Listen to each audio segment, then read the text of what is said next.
This is the Hayes Pantry Podcast, where good food meets good vibes. Let's talk about health that feels good, food that nourishes, products that are toxin-free, and the small changes that make a big difference. Because real wellness starts with what's real.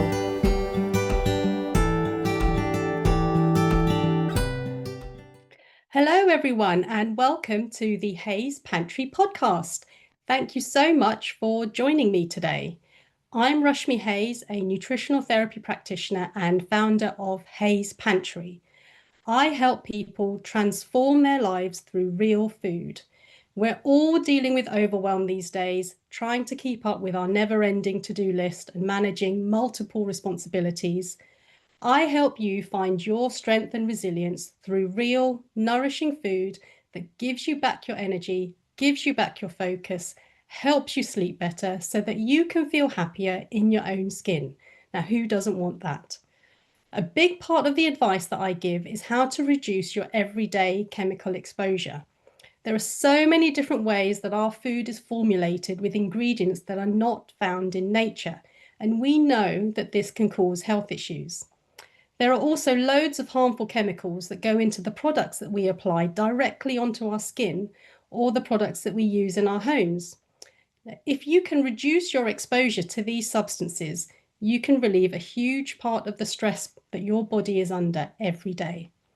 And reducing your exposure can be as simple as just switching the product that you're currently using for one that has real natural ingredients. And I'm often asked what I personally use. So I started this podcast to share the products and tools that will help you find a healthier, more intentional way of living. And because there's so much confusing information out there, I'm bringing in as many product owners and brands as I can to have a chat with me about their products so that we can really understand what goes into them and what the challenges are in making an effective but natural product. And today I'm very happy to have one such business owner to chat to. I'd like to introduce you to Brett Sanders, who is the founder of the Natural Deodorant Co, an independent British brand making 100% natural, highly effective cream deodorants. Launched in 2015 out of a desire to create a natural deodorant that actually works, and I can attest to that because I use it myself. The company has since sold over 1 million units and now ships to over 75 countries worldwide. What started as a personal solution to a problem quickly became a mission to help others switch to natural deodorant that is both clean and seriously effective without compromise. I can't wait to find out more about all of that story. So, hi, Brett. Welcome to the Hayes Pantry Podcast. Hi, Rashmi. How you doing? Yeah, good. Thank you. Thank you so much for joining me today. Yeah. I can't wait to talk about your product because I've got my little jar here to show everybody that I definitely do use it.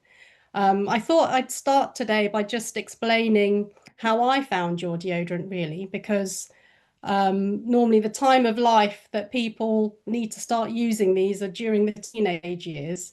Back when I was a teenager in the 90s, there weren't these kinds of products out there. So I naturally just turned to, I think it was a fragranced spray. But the problem that I found with that is that I developed irritation to that quite quickly. It was really quite bad. I had to stop using them. Then I switched to like a rollerball, and that worked for a while. And then again, I developed an irritation to that. And then there were those salt crystals Yep. um, that they didn't, I was fine with those, no irritation, but they didn't really work as a deodorant. It didn't fit the purpose. So then I went for a while where I just couldn't use anything on my skin. I was just reacting. So I had to go without. And that then meant that I just had to smell. Unfortunately, I have to just say it, no topic is taboo. It was only when just over 10 years ago now, I had my serious health issues. I was diagnosed with 2 autoimmune conditions, an inflammatory arthritis and inflammatory lung condition, that I started looking not just at the food, but at the products that I was using. And I started making my own deodorant, which worked quite well, except that when it got hot, it just melted into this liquid and then got quite messy. And then I think, is it the sodium bicarbonate that's in it would sink to the bottom, and then that would sit on my skin and irritate me. So I just thought, finally, let's see if the market has changed. Let's see who's making natural deodorants. And after trying a few products that worked fine in the short term, I came across yours. I've got your lemon and geranium one here, and this has been fantastic. It ticks all the boxes, it works, it smells amazing, it's natural, it doesn't melt so far anyway in the summer. And I've been using this for I don't know how many months, and I still have half a jar left. So, how did you do it? How did you come up with this? Well, my story was not dissimilar to yours in that I came to this realization that things that we were putting on our skin would actually affect our health in the long term if you were doing it for, a product that you're using daily over a long, long period of time. That's going to add up onto the load that your system is having to deal with. And when I started the company 10 years ago, I was a personal trainer and had been for some time before that. And sort of I was developing this idea of fitness, which is what personal trainers generally are more known for. Fitness really comes down to health. And sorry about the noise if you can hear it in the background. There is a working warehouse in front of me, so apologies Okay. if it's too loud. As a personal trainer, I started off by learning, how to help people to move their bodies to reach the goals that they wanted. And then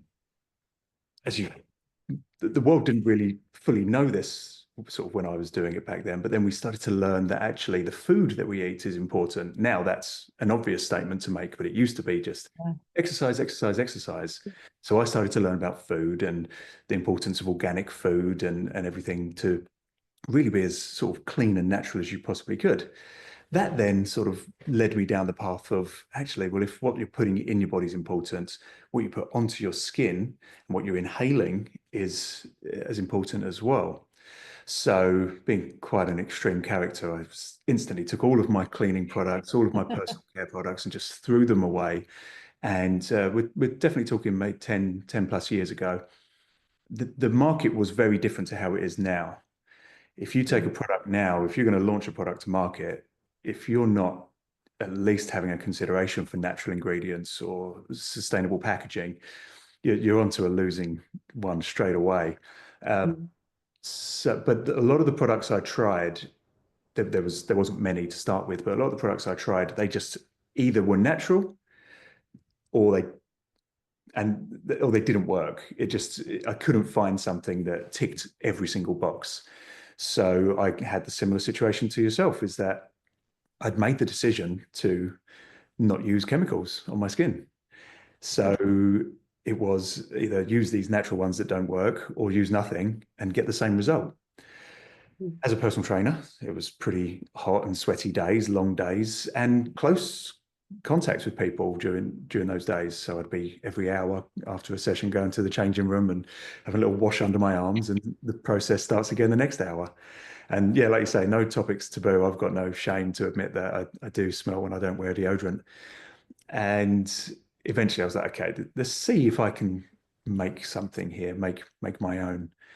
And it worked immediately. That there's a lot of conversation in the natural deodorant world about how there's like a detox period where you have this period of time where you have to stick with it, and you're going to smell for a time until your body detoxifies.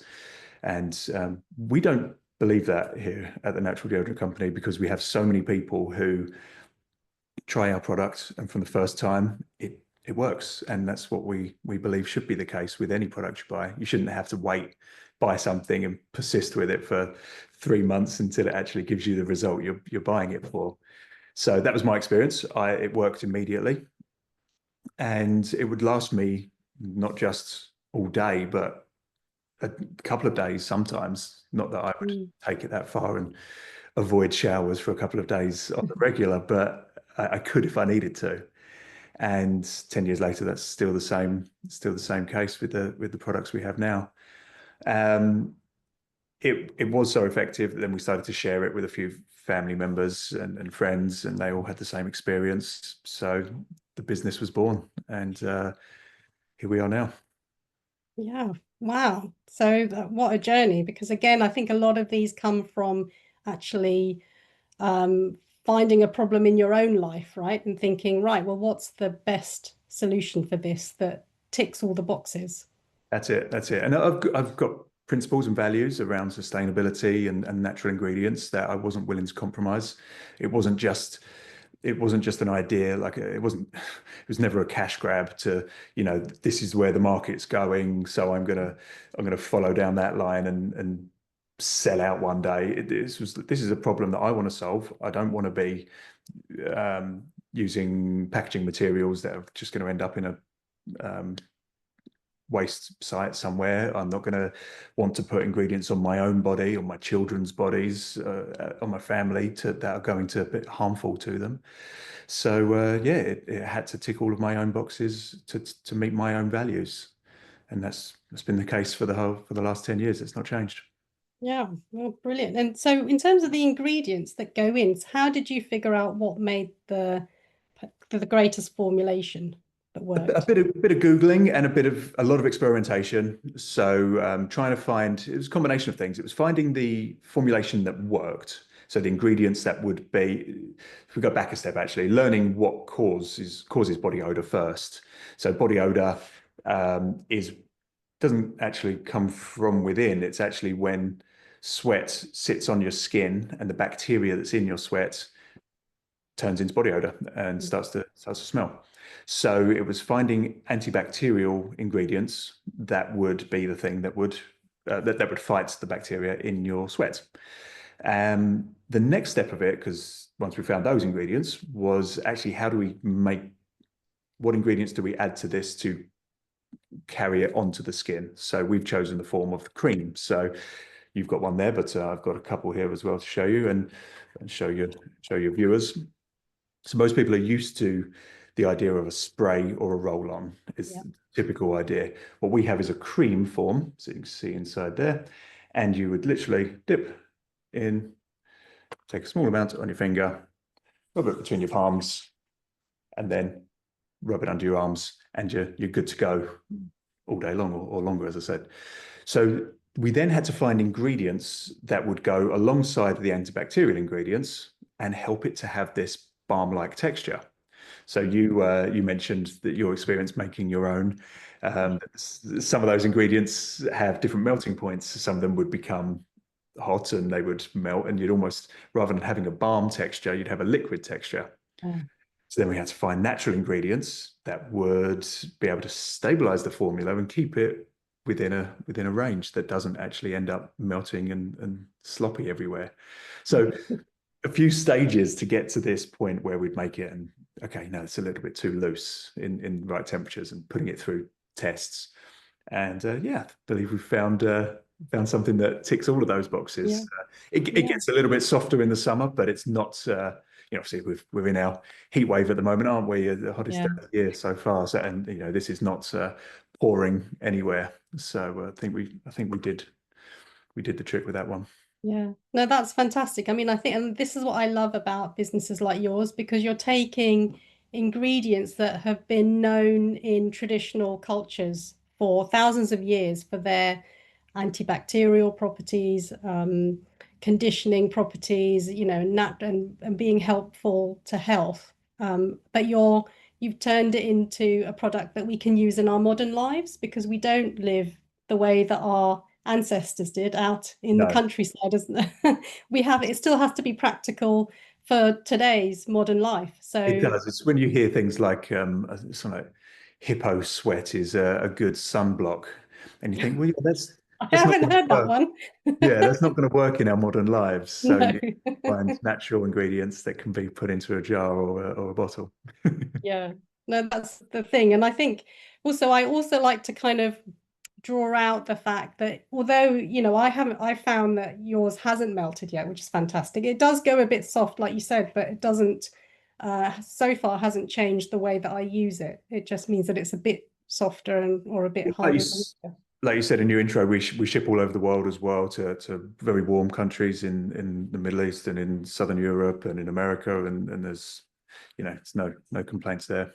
Yeah, no one's ever come back to you and said this has turned into a oil. Actually, on holiday last year, I took one to the beach with me. Not that I needed to apply it, but just sat it in the sun, and it was fine. Again, it got a bit soft, but it was perfectly fine to apply. Yeah. Oh, fantastic. That's brilliant. Because I think with all of these, sometimes I find that people don't stick with a natural product because the immediate there can be like short-term issues with the practical side of things, like it melting or like it being a bit difficult to apply or a bit difficult to carry or whatever. But then they don't have the same consideration when they're using a product that hasn't got natural ingredients, because all the other products that have that long list of ingredients, they're formulated for convenience, essentially, because they try and make sure that the consistency is the same, that it doesn't separate, that it goes on properly. But the downsides to that are the long-term health issues, which aren't in people's minds at the forefront. Whereas with a natural product, people can get a bit annoyed if it's they can't apply it the way that they want, but then they don't think about the long-term effects.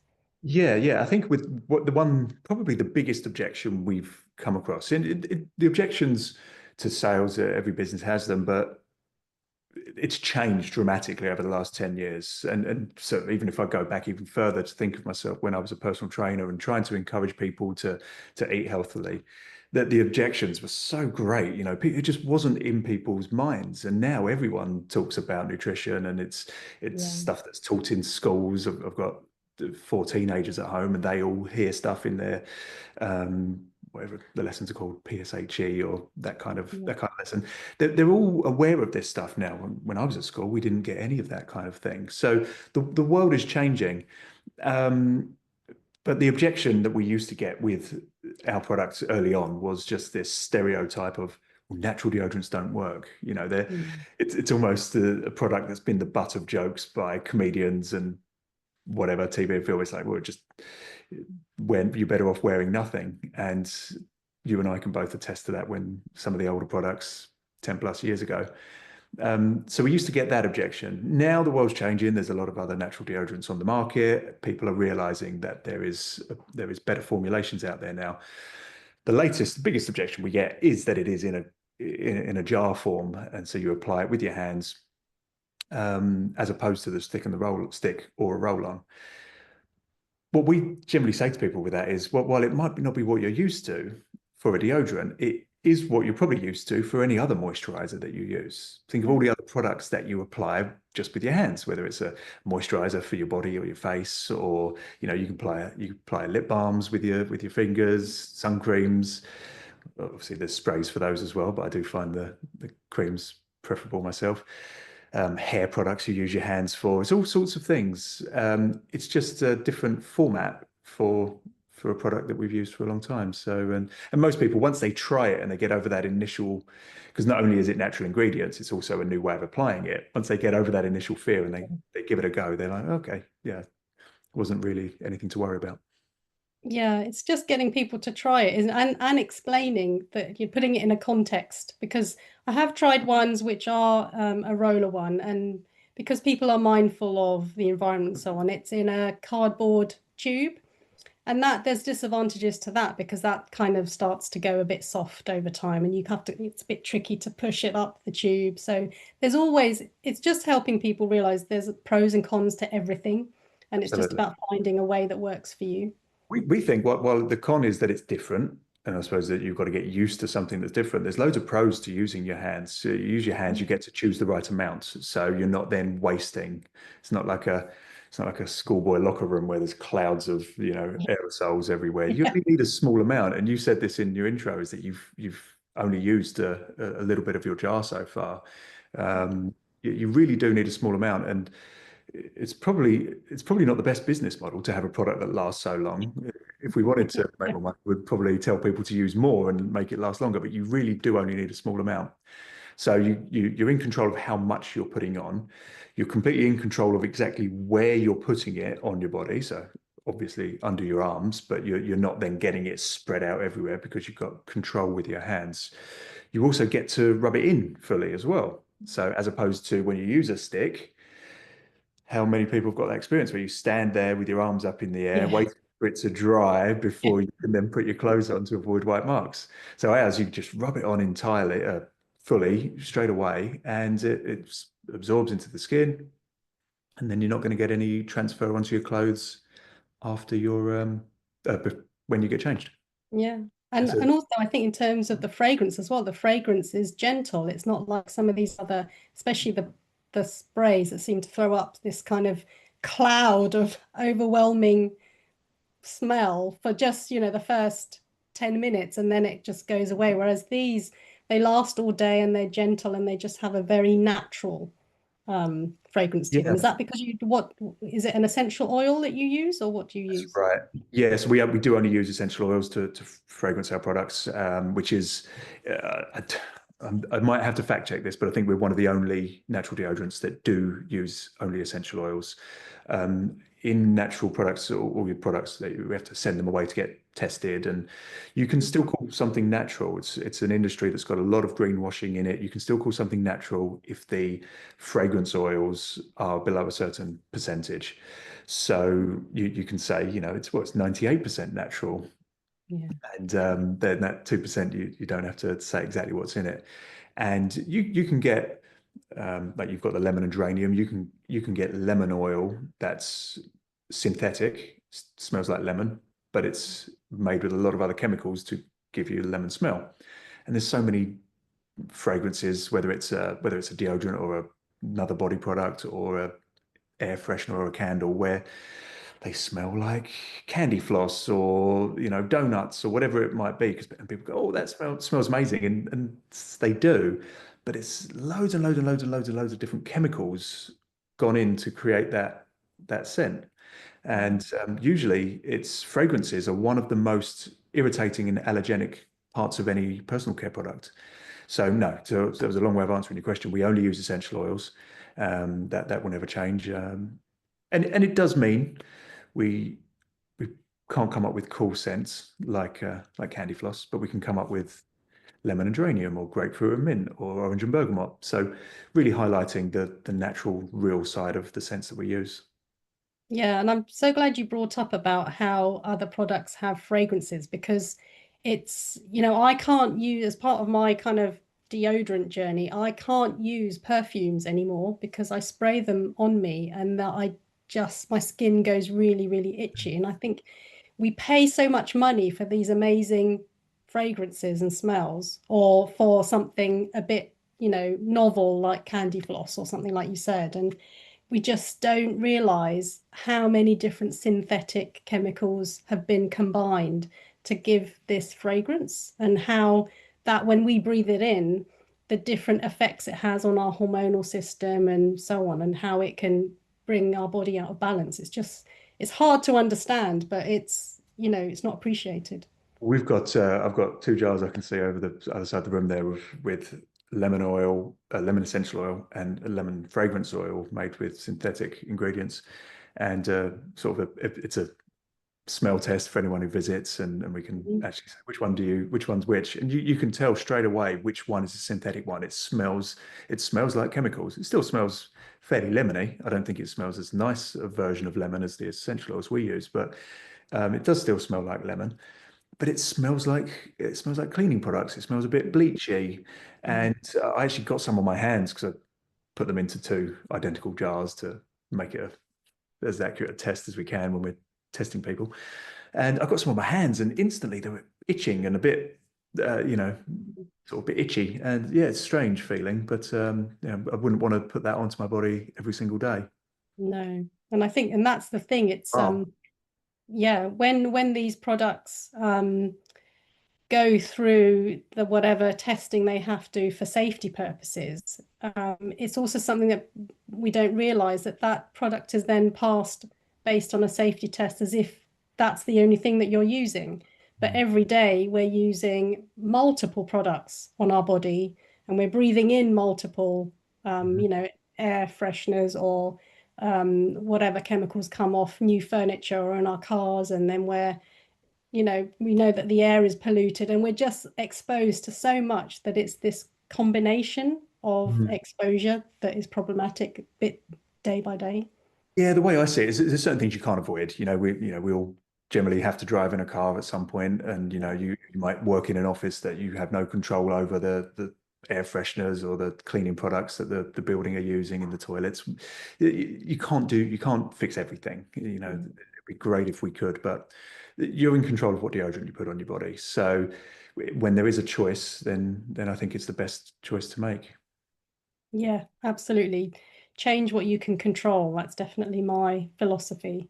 Definitely. And in terms of the ingredients, then how do you source them? Do you only get them from certain places or Yeah, most of our suppliers now are very long-term suppliers, so we're sort of aware of where they get them from. If we ever take a new supplier on, then we vet exactly where the source comes from, where they're Mm, getting it from, should I say. All of our products as well are registered with the Vegan Society and Cruelty-Free International. So again, before we can use any ingredient in any of our products, we have to go to the supplier and then via Vegan Society and Cruelty-Free International to show them the documentation that they are what they say they are. hmm Take that Great. class. And then you have them made yourself. You have a We warehouse make yourself. all the products ourselves. Yeah. Wow. So we've done that since day one. We've had some that we attempted to get others to make, other people to make, and the results were not as good. So we've managed to keep it all in-house now. We've actually, a couple of months ago, we moved facilities so we could continue to make it in-house. So it's a bigger space that allows us to scale and grow because we were struggling in the place we were before. And Yeah, we like being able to keep our eyes in our own hands on the products so the quality control is there. yeah. And is it made by hand, or have you automated some processes? Well, we have a big mixer, which is obviously hand operated, and then a filling machine. All of these things have been gradually added over time. Yeah, Um, we hand lid, and then only recently we've got a labeling machine, which we've labeled over 1 million deodorants by hand, and wow. we've only just got a labeling machine. So that's speeding us up because Yeah, it's growing. The business is growing very well every year now. It's going up and up. So we do want the products to be in as many people's hands and armpits as we possibly can, for a variety of reasons. But really, because it's a good product that yeah. does exactly what it says, and we hope to be around for a long time. And the more people use it, we have a very, very, very healthy return customer rate. Not people returning the product, so it's probably the wrong way to say it, but people returning to us, repeat customers is probably the better phrase. And it just goes to show once people try it, they will continue to use it. And yeah, that's what we need to make more so we can get it into more people's hands. Yeah, well, brilliant. And so can you explain, because do you have slightly different varieties? Is that right? Yes, we do. I've got a few here. Let me show you. So, I'll show your viewers. So, we've got 4 different ranges of products. Can I do all of this with one hand? We have 4 ranges of products. So, from the top down, we've got the gentle deodorant cream. Actually, I'm going to go to the middle first. I should have done it the other way. Should be more prepared. So, from the top down, the clean deodorant balm is our everyday deodorant that we recommend. If you're brand new to our products, start there. I think that's the one you've got. That comes in 5 different scents. We've then got the gentle deodorant cream. And the gentle deodorant cream is for people that have got sensitive skin, or they know they've got sensitive skin before they start. They may have a sensitivity to one of the ingredients in this. Even natural ingredients can be, Mhm. some people can be sensitive to. So this uses a different active ingredient. The active ingredient is that antibacterial that stops the bacteria turning into body odor, if you remember. So this uses a different antibacterial. We then got the active deodorant balm, which we recommend really for sports use, for people that are pushing their deodorant to a little bit further. And then we've also got the teen deodorant balm. So it's got a lower percentage of the active ingredients in the clean deodorant balm and perfect for growing, developing skins in teenagers and teenagers. And then all of them do also come in a handy little mini size as well. So if you are brand new to our products and you're on the fence whether it's the right thing for you or not, then you can get every single one in a mini size. So you can test it out before you commit.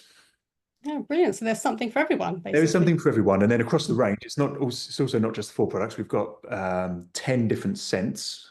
Mhm. So hopefully there's a scent that you like, even if the first ones, if you know you don't love lemon and geranium, then you can try one of Mm. the others as well. Yeah. Oh, that's brilliant. And tell us about the packaging, because these are glass jars, are they? The ones Yes. that we They're have. glass jars, and it's a tin lid with a cardboard wadding inside the lid as well. So that's obviously a better choice than plastic, which is in Mhm. most lids.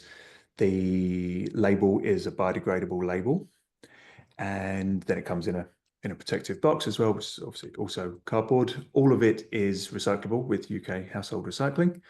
But we also do a jar return scheme as well. So you can collect your jars up, send them back to us at our cost, and then we'll give you a discount on your next order for doing so. So we try to keep things used as much as possible. Every day we're receiving parcels back from our customers who want to essentially have a refill and have those jars reused and back into the system. Oh, brilliant. So you collect them in and just wash them and reuse them in you. Yeah, we get them washed, sterilized, so they can go straight back into the system. How fantastic. That is amazing. Why don't more businesses do that? That is It's a lot of work, but yes. Well, it's we definitely don't make any money on it, but it's the right thing to do. yeah. Do you find that that is something that does appeal to your customers, that that's something that they want Yeah, you yeah, to, it's you're great. happy with you to do? Yeah, it's really growing in popularity. I forget how long we've been doing it now. Possibly 3 years max, I'd say. Out of the last 10, we've been doing that. And yeah, obviously, a lot of our customers prior to that date maybe weren't necessarily aware we were doing it. And then every now and Mm. then we'll remind people on social media, you can send your jars back to us. And the comments are always, wish I knew this, wish I knew this. They're always some of our most popular social media posts. So yeah, it's growing in popularity. We used to maybe get a box back a week from people with returning their jars. Now we're getting them every single day.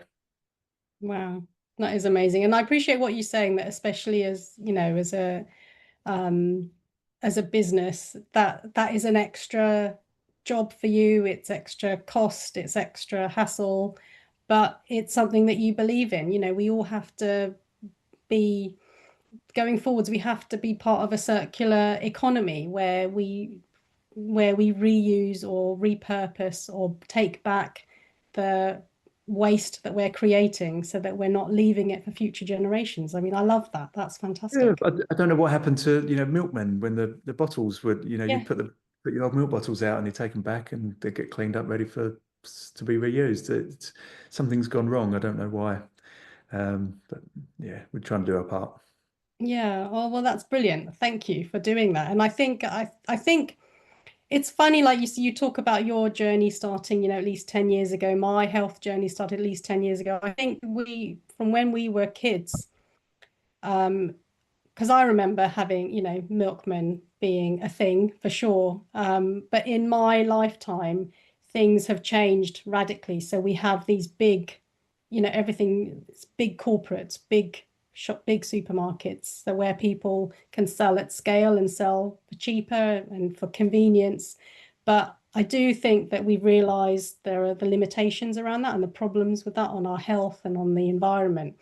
So there are businesses like yours that are bringing it back to the local, to the small scale, because that's where you can maintain the quality and the integrity and look after the whole process, rather than make something to make money, or, to cover a problem superficially and not worry about all the different consequences of that.